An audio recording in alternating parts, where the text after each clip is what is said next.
So there are plenty of videos on these arcade-1up games, including the arcade-1up Mortal Kombat. I thought it would be interesting to make a video of the arcade-1up Mortal Kombat versus the real Mortal Kombat from 1993. I've not seen any YouTube videos comparing these two. So this video will be part 1, where we will compare the physical characteristics of the cabinets. I'm also very interested in these cabinets because I think it was like 2016 in the summer, about 2 years ago, maybe 3 years ago, I think it was 2 years ago, maybe it was 2017.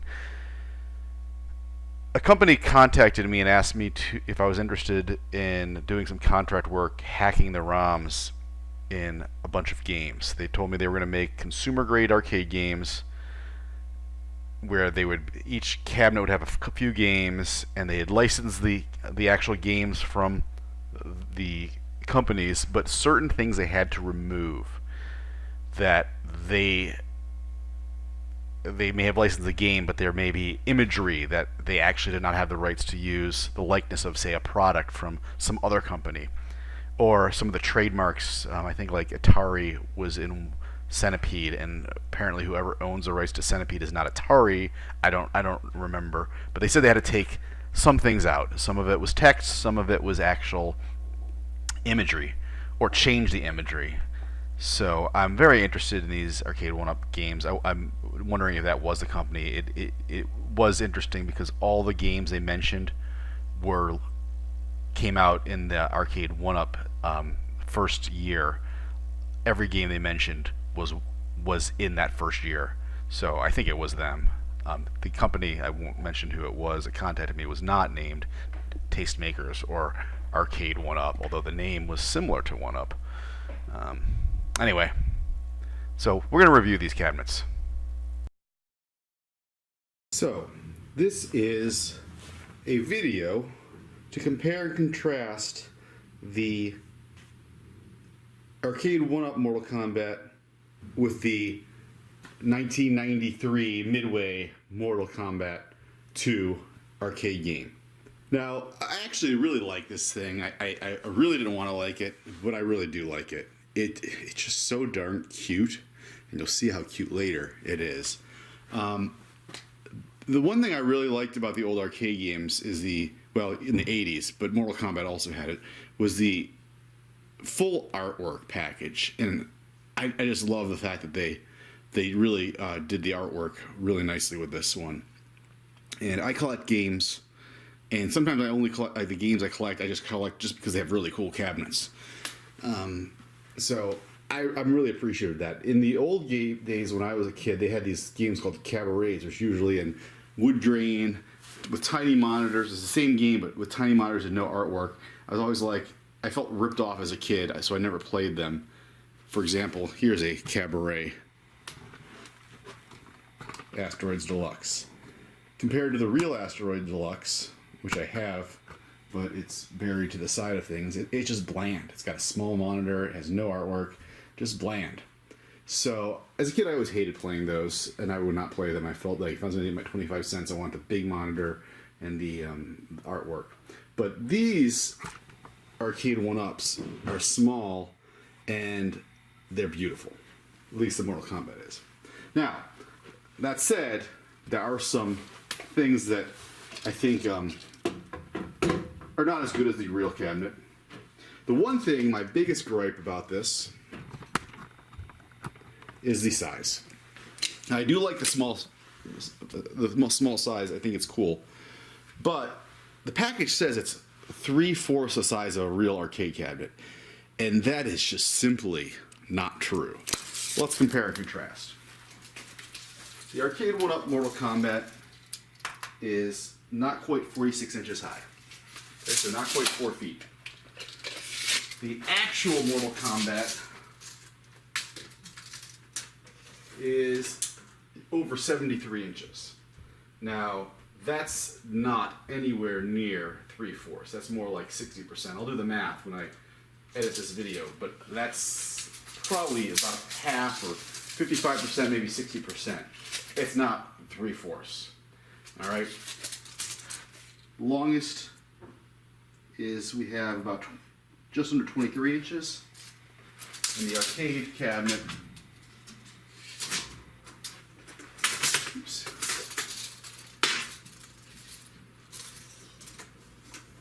is 41.5 inches. So 23 is just slightly over 50% of 41. Okay, not anywhere near 3/4. The weight, same thing. That's just nice. The Mortal Kombat cabinet is the arcade1up is 58.5 pounds, according to the box. You can carry it with one person, no problem. This Mortal Kombat is super heavy. It's probably over 400 pounds. So, and that's okay because you're playing. But me and my friends, when we play Mortal Kombat, we will rock the machine. So I would be interested to see how this thing stands up with actual people playing competitively, if you will. All right. So that is my biggest gripe. Not that it's a problem that it's so small, but the fact that it says it's 3/4 and it's just not 3/4. It's more like 50%. I think it would be cool if it was a little bit bigger, because it is actually almost too small. Now, I have the riser coming and seeing that will help out. It is really cool for kids because it's perfect kid size. So size and weight, I think they have false advertising. I don't think it's anywhere near the size and the weight. And I'm sure someone will sue them because why not? And people do that. Do we measure this, the width? I think I have a video. The width of the control deck is 19 inches versus 28.5 on the actual arcade game. So again, not quite the same. Let's take a look at that.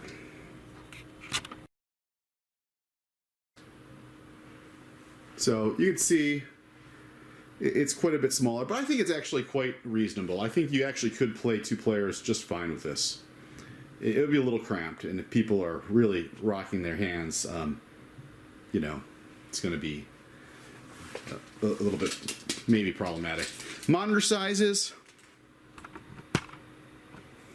We got a 17-inch monitor here. And I think this is like 27 on the Mortal Kombat arcade, dedicated arcade. So,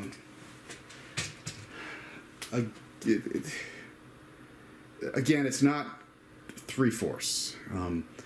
27. What is that? It would be about 21 inches if it was 3/4 size. So, I think they're really, I would almost say deceptive. But let's talk about the artwork. The artwork is very nice. Here's the artwork on the arcade1up, and compared to the regular Mortal Kombat, it's about the same. There are some differences. For example, the MK2 sign on the original one is reversed on the arcade1up. I think they should have made that the same. Also, the colors are not quite as bright. They're a bit faded as opposed to the real Mortal Kombat. I also noticed the same thing with the blues on the control panel.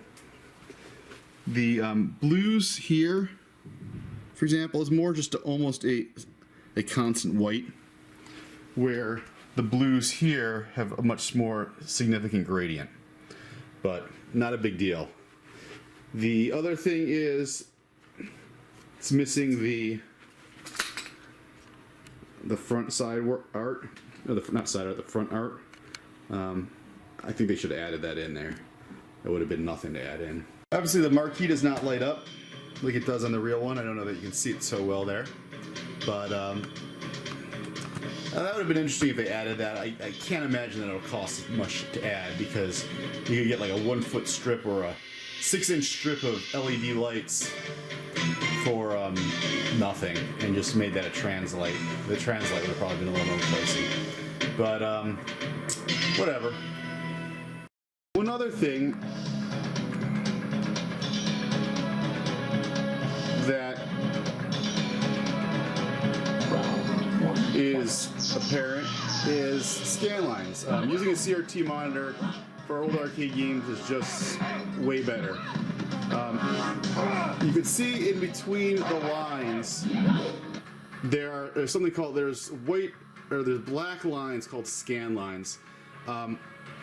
That actually makes the game look so much better. Now, Mortal Kombat's not too bad, but compared to other arcade games, because it's so sharp and high resolution. But they could have probably added scan lines. They have devices called scan line generators that will actually put a fake scan line in an LCD, and it looks so much better. That probably would have cost them like $5 to do. It would have been a nice touch, but again, it's not bad. If you try to play Pac-Man or some of the old games with an LCD, it's horrible. I don't even want to know what the arcade1up LCD version looks like of Pac-Man.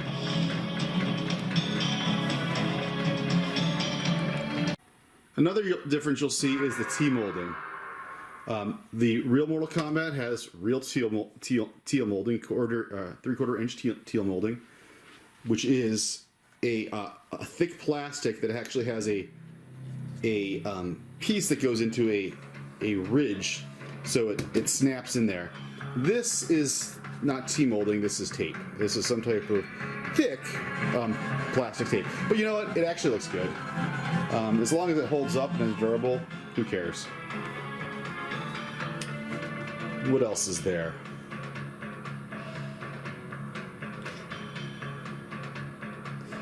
Speakers.